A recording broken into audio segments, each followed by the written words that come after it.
fellow Christian fiction lovers, welcome to the spring wrap-up. I completely forgot about doing the spring wrap-up until last night when I watched another booktuber do her May wrap-up and I realized, oh, I just finished a season. And if you're unfamiliar with the way I do my wrap-ups, I do them by season just because I don't always read a lot of books every month, and sometimes my video, like when I put out my videos, just doesn't always align with the end of the month, so I just do it every 3 months for every season. Anyway, this is the spring reading season, finished wrap-up. So March through May, I didn't read a ton, but we're just gonna go in order of what I read when, and I will share my thoughts. Okay, so we opened up Goodreads, and so far I've read 21 of 60 books. 60 books is my goal.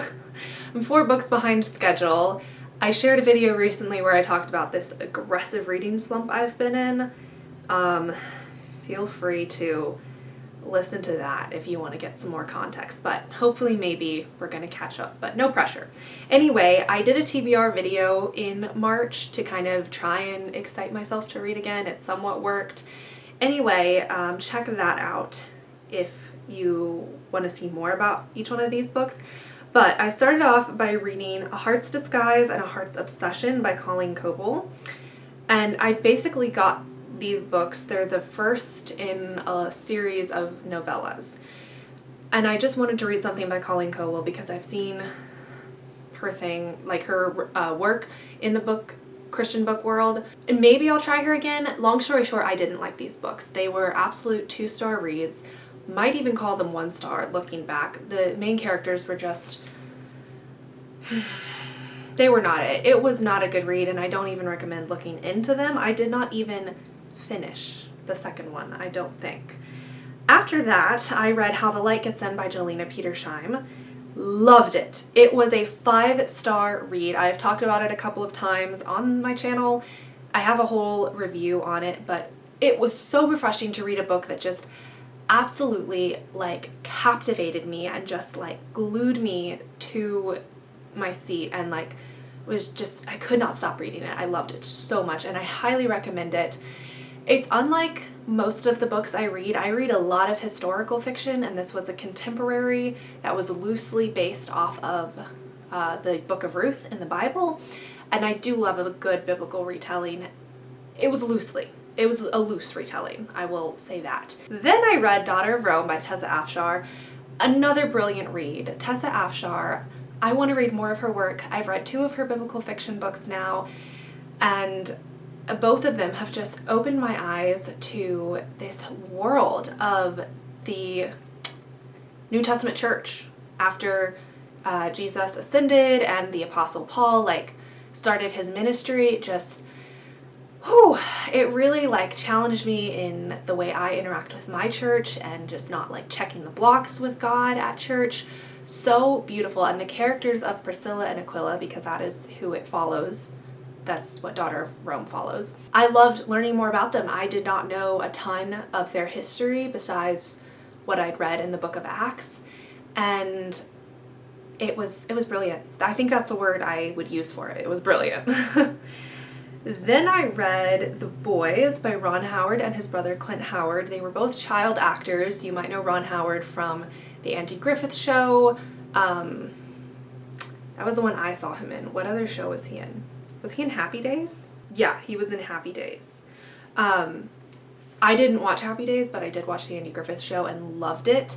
This book was a 3-star read for me just because it's not my typical style. It was just a pretty average book. Some of the things he talked about in the book, I was like, necessary? Probably not, but definitely appeals to a secular audience. So I would recommend it if like that was your childhood or you really enjoyed some of the films he directed. It went through his entire childhood up through the first film that he directed, like all by himself. And that's where it kind of cut off. And then there were definitely some inclusions from his brother, Clint, and what Clint did, but it was mostly about Ron Howard, or written by Ron. It was a nice read. My grandmother recommended it to me because she knew that I watched The Andy Griffith Show. it was just a sweet, simple read and kind of nice to get out of the fiction world for a minute and reminisce, I guess, on my childhood. But I really liked it, and I would recommend it if you know who Ron Howard is. If you don't know who Ron Howard is, then it's kind of like, I would think it would be boring, honestly. Next, I read The Great Gatsby by F. Scott Fitzgerald, and I didn't like it. It is a 2.5-star read for me. The characters just fell flat. Their motives didn't make sense to me. I understand there's a lot of symbolism in The Great Gatsby. The time I read it on spring break. I wasn't reading it to analyze it. It was a mistake, the timing of when I read it. I might reread it eventually, but the thought of rereading it right now makes me want to gag, so I'm not gonna think about it at the moment. Next, I read Whose Waves These Are by Amanda Dykes. I read Yours is the Night by her last year, and the writing style, the story, fell head over heels in love with it. So I ordered Whose Waves These Are, also by her, off of Thrift Books a while ago, and that video, the TBR video I did, but it selected that one. So I read it, and I definitely would say it's not as good as Yours is the Night. Not trying to compare, but like, you do compare authors' books. It's not as good as Yours is the Night, like I said, but it is a good story. I really liked the way it dove into the characters' backstories and their feelings and just kind of how they're processing life. The female main character, her, like, I can't remember everything about that story for some reason, but the resolution with her was just so nice. And one of the main supporting characters, he was great. It was an unproblematic book, and I gave it 4 stars, so there you have it. Next, I read 100 Crickets Singing by Cathy Gholke. This is her latest release. It's somewhat of a follow-on to Nightbird Calling, which I read last year. It's not a sequel, it just includes, the main character of 100 Crickets is a character that was in Nightbird Calling. She was a child in Nightbird, and now she's like growing up in 100 Crickets. And it was so good. It was such a good book. I gave it 4.5 stars. And it followed her, and it also followed a World War II soldier with Italian heritage. And then it also focused on, they have a mutual friend who is black, and it dove into like racism in World War II, something I have never learned about and I didn't realize was a thing. I mean, this is why I read historical fiction, to learn about stuff that is like not in your history textbooks, and I learned so much through that book. The setting was great, the character development was great, the resolution, oh, so sweet. Like, I loved it. I don't want to spoil it, but I loved watching the main character, Celia, grow up. It was, I loved watching her grow up, or reading her grow up. It was great. So I would definitely recommend 100 Crickets Singing, as well as Nightbird Calling. Next, I read Shadows in the Mind's Eye by Janyre Tromp. No. Just no. This was not a good book. It followed a couple after World War II. The husband returned home with severe PTSD, and he did not know how to handle it, nor did his wife. The supporting characters, their friends and family, also did not know how to handle it and were a terrible support system to this main character, basically encouraging the wife, Annie, I think was her name, not to give up on her husband, but they did not help her support him the way he needed it, and then he felt so alone, and it was terrible representation. And just, as someone who is very passionate about dealing with trauma properly, I just could not stomach it, and I did not finish it. I stopped about 2/3 of the way through. I was like, I'm not subjecting myself to this anymore because it's terrible, and I highly do not recommend it.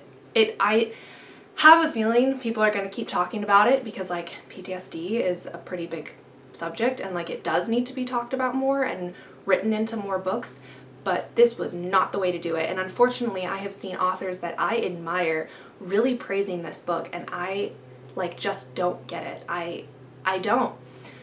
So that's my 2 cents on it. I think I have a whole other video talking more about it, but anyway, it was not, I think that really plunged me into more of a reading slump. And then the next book I read was The Master Craftsman by Kelli Stuart. I do have a reading blog for this book. This was an okay book. I gave it 3 stars. It fell a little flat for me. It was basically this treasure hunting story of this dad and his daughter who were estranged, and then they came back together to search for this treasure, and I didn't love it just because it felt very cheesy and very Hollywood and not very realistic, and there were a lot of times in the book where I was not sure if I was supposed to be taking the story seriously or not, and I truly don't know if the intent of the story was for to be serious or not, which I think is kind of a problem. You should know if the book you're reading is meant to make you laugh or make you cry. Also, the historical section of this story, it was a time split, didn't make a lot of sense, and I didn't really see all the connections to the present day setting, so it was not the best book. And while I enjoyed it and it made me laugh at a couple of times, I don't recommend it for serious reading, which is definitely what I do, and I wouldn't recommend it for accuracy either. It felt very made up. So that's my 2 cents on that book. Following that, I read The Distant Hours by Kate Morton and loved it. It was a 5-star read. I'm not sure I'll ever read a Kate Morton book that isn't 5 stars. I talked about it a little in a video where I updated my book bullet journal. I talked about a couple of things in that video, and that is just one of them.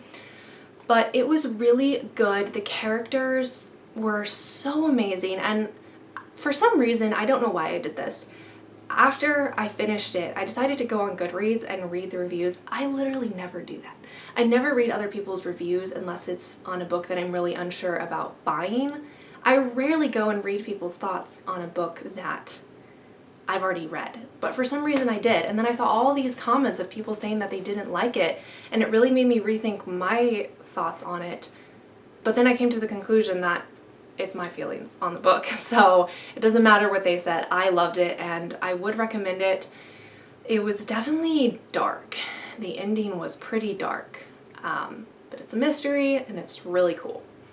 So after that, well, I read both of these books at the same time, but then I read Beneath a Golden Veil by Melanie Dobson. Completely different Melanie Dobson book than I've ever read. I've read most of her, they're right here, World War II time split novels. This one was set in the 1850s in California, dealt with runaway slaves and inequality, and it was a whirlwind.